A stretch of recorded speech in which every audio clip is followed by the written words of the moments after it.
फिर उन्होंने 10:15 इस बजे के बीच आसपास फिर सीएम योगी राज्यपाल से मुलाकात करेंगे। जानकारी मिल रही है विधानसभा सत्र के लिए ये मुलाकात होगी। आज शाम 6 बजे मुलाकात करेंगे सीएम योगी, यानी कि विधानसभा सत्र को लेकर भी यहां अब जो तैयारियां हैं वो शुरू हो गई हैं। साथ ही साथ खबर ऐसी है कि उपचुनाव को लेकर भी मीटिंग योगी आदित्यनाथ ने बुलाई है मंत्रियों की, उसमें वो अलग तरीके से चर्चा करेंगे। यानी तैयारियों में तो कोई कमी है नहीं अजीत, लेकिन बावजूद उसके अगर लोकसभा इलेक्शन में रिजल्ट नहीं आया तो क्या इसमें हार की जिम्मेदारी भी तय होगी? और अगर केशव प्रसाद मौर्य अग्रेसिव हो रहे हैं, इसे अग्रेशन ही कहेंगे, अगर वो कह रहे हैं कार्यकर्ताओं का दर्द मेरा दर्द है, कार्यकर्ता बड़ा गौरव है पार्टी का और संगठन सरकार से बड़ा है, तो क्या उन्होंने ये इंडिकेशंस दे दिए हैं कि अब राज्य से निकलकर केंद्र में बड़ी भूमिका उन्हें निभाने की तैयारी है, संगठन भी कुछ बड़ा पद मिल सकता है? देखिए 2022 से पहले भी एक बार इस बात की चर्चा हुई थी, केशव प्रसाद मौर्य को केंद्र में भेजा जाएगा, केंद्र में जिम्मेदारी दी जाएगी, उनको शिफ्ट किया जाएगा, लेकिन थोड़े ही दिनों बाद उस पर विराम लग गया। लेकिन 4 जून के बाद उत्तर प्रदेश में 2 कैबिनेट हुई, दोनों कैबिनेट में केशव प्रसाद मौर्य नहीं पहुंचे। एक कैबिनेट में तो लखनऊ में अपने आवास पर थे, लेकिन कैबिनेट में नहीं गए, तो अपनी नाराजगी जाहिर करने की शुरुआत वो उन्होंने पहले से कर दी थी। तीसरी कैबिनेट में वो गए, उसके बाद ये कार्य समिति की बैठक हुई, इसमें उन्होंने इस बात का बयान दे दिया। तो केशव प्रसाद मौर्य लगातार इस बात को लेकर और कार्यकर्ताओं को आधार बना रहे हैं, क्योंकि कार्य समिति हो या जिले की बैठकें जब हो रही थी, जब मुख्यमंत्री कर रहे थे, बीजेपी के प्रदेश अध्यक्ष या बीजेपी के डिप्टी सीएम, लोग दोनों डिप्टी सीएम कर रहे थे, तो कार्यकर्ता ये कह रहे थे कि भाई हमारी बात अधिकारी नहीं सुनते। तो केशव प्रसाद मौर्य को लगता है कि कार्यकर्ताओं को आधार बनाकर, ढाल बनाकर हम अपनी लड़ाई लड़ सकते हैं, अपनी लड़ाई जीत सकते हैं। लेकिन संगठन का कहना है कि नहीं, अगर आप इस तरह से करेंगे तो हमारा संगठन जो है 2 गुटों में बढ़ जाएगा, संगठन हमारा तितर बितर हो जाएगा और ऐसे राजनीति नहीं होती। 2024 के लोकसभा चुनाव में हारे हैं, आपकी लंबी चौड़ी सीटें आपने गंवाई हैं और इसकी जिम्मेदारी सिर्फ किसी एक पर नहीं बनती। जब शपथ ग्रहण समारोह था, प्रधानमंत्री ने योगी आदित्यनाथ की पीठ थपथपाई, उनका गर्मजोशी से स्वागत किया, उनको फ्री हैंड दिया गया कि नहीं आप काम करिए। और देखिए इसमें कोई दो राय नहीं है, सिर्फ उत्तर प्रदेश नहीं देश में प्रधानमंत्री नरेंद्र मोदी और अमित शाह के बाद योगी आदित्यनाथ ही एक सर्वमान्य चेहरा, जिसकी हर जगह डिमांड होती है।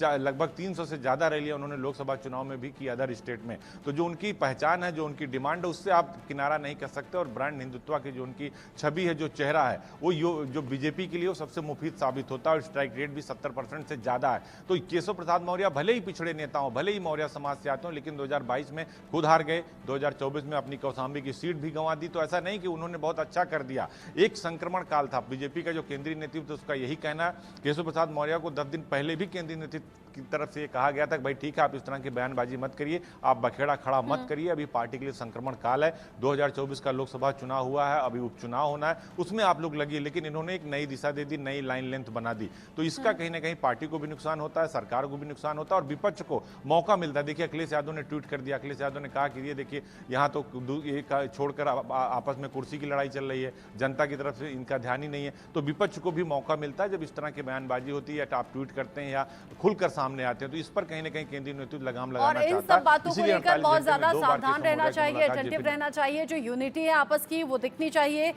यही सब बातें अब कोशिश की जाएगी दिल्ली से समझाने की, हो सकता है इसलिए भी मीटिंग्स चल रही हूँ। अजीत आप रहिएगा, संजय भी जुड़े हुए हैं। इन सब के बीच में केशव प्रसाद मौर्य के जिस पोस्ट का हम जिक्र कर रहे हैं, वो पोस्ट बार बार सियासी गलियारों में हलचल को बढ़ा रहा है, क्योंकि पहले वो पोस्ट करते हैं, फिर उसे डिलीट कर देते हैं और फिर से दोबारा से वो पोस्ट करते हैं। इसका मतलब आखिर है क्या?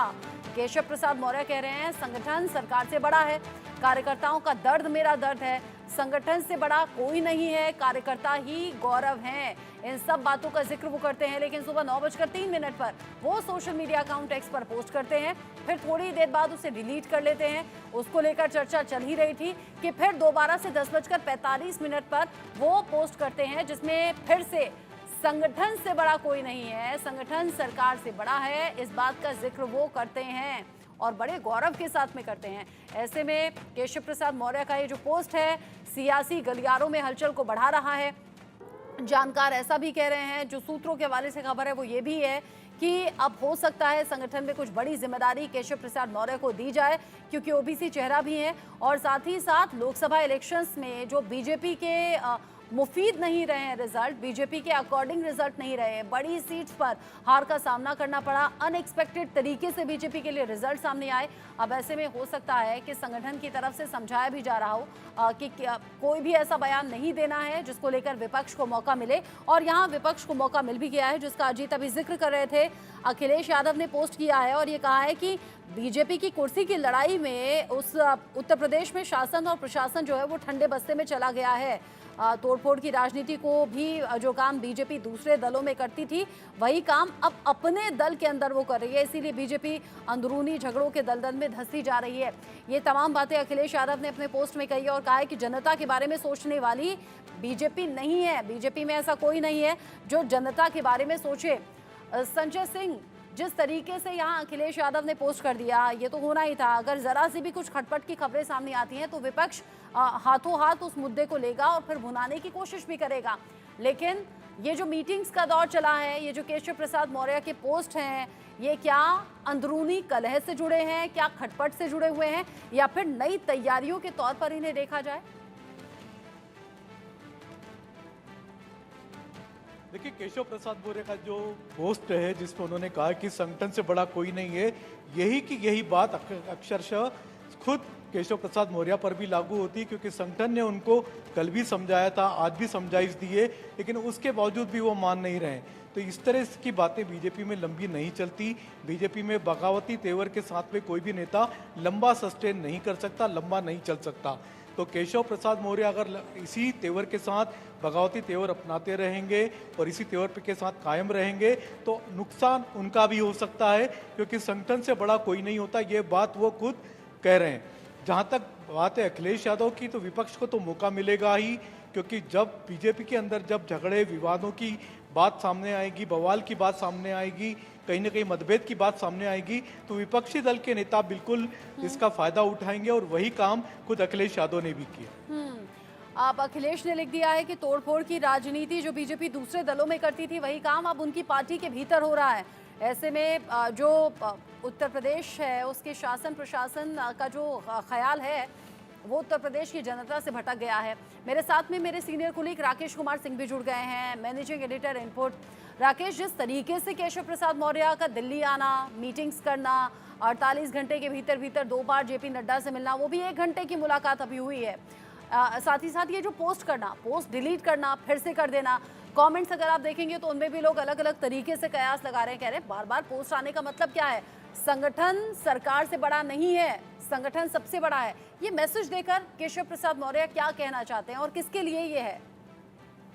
तो देखिए, जिस तरह से लोकसभा चुनाव के जो नतीजे आए हैं उसके बाद जो बीजेपी की बैठक थी उसमें केशव प्रसाद मौर्य ने जो शब्दों का इस्तेमाल किया उससे जो है पार्टी ने गंभीरता से लिया और आखिरकार उन्हें दिल्ली तलब किया गया।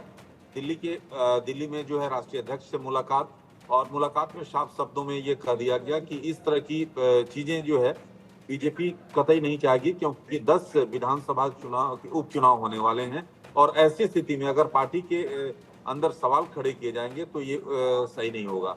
लेकिन आपको समझना होगा कि मीटिंग के बाद केशव प्रसाद मौर्य द्वारा ट्वीट फिर किया जाना, फिर उसको डिलीट किया जाना उस वीडियो को, ये साफ दिखाता है। लेकिन जिस तरह से हमारे सहयोगी संजय जी बता रहे थे कि बीजेपी में इस तरह का नहीं चलता है। अगर आप बगावती तेवर अख्तियार करते हैं तो पार्टी जो है आपको आप जानते हैं कि किस तरह का निर्णय लेने में पीछे नहीं हटती, तो पार्टी से बड़ा कुछ नहीं होता है।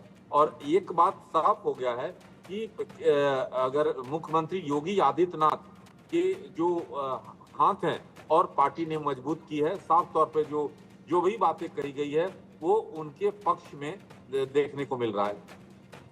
आपने कहा कि जो माहौल अभी बन रहा है उस पर संगठन की आलाकमान की निगाहें जाहिर सी बात हैं, और ये जो अंदरूनी कलह की जो खबरें रह रहकर सामने आ रही हैं, अगर ऐसा है तो विपक्ष इसका फायदा ना उठा ले, इस बात पर भी आलाकमान की निगाहें हों और इसीलिए हो सकता है दिल्ली तलब भी किया गया। लेकिन बावजूद उसके केशव प्रसाद मौर्य की तरफ से सुबह एक पोस्ट किया गया 9:03 पर, फिर उसे डिलीट कर दिया गया। थोड़ा वक्त और लगा, 10:45 पर फिर से वो पोस्ट किया गया जिसमें बताया गया संगठन सरकार से बड़ा है और संगठन से बड़ा कोई नहीं है। हालांकि ये केशव प्रसाद मौर्य के ऑफिस की तरफ से पोस्ट किया गया है, ये भी दर्शकों को हम बता दें, लेकिन इसका सीधा सा मतलब यही है कि केशव प्रसाद मौर्य का मैसेज लोगों तक पहुंचाना ऑफिस के जरिए। इन सब के साथ ही जिसका जिक्र अभी अजीत कर